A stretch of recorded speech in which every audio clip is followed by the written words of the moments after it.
Hi.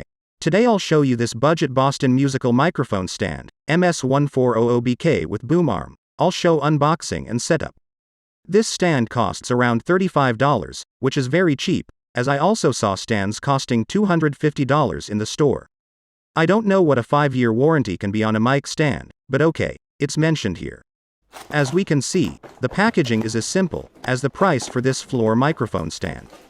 The package comes with 2 parts, a floor stand, and a boom arm with tilting feature.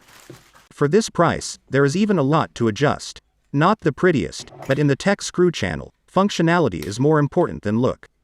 Open supports legs, locks the middle section, then screws on top of the boom arm, to which the microphone itself mounts. The first adjustment is the height of the stand from the floor.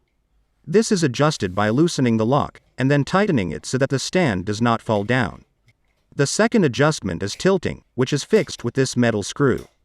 This length can then also be adjusted. So far, at $35, it seems very promising.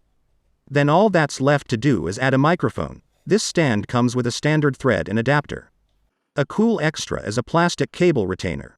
The Blue Yeti is a heavy enough microphone, but as you can see, that's not a problem for this budget Boston microphone stand, and it holds this microphone without any problems. That would be it. I like this mic stand. It's cheaper than Pizza Friday at my grandma's with her girlfriends. If you have any comments or questions, feel free to write.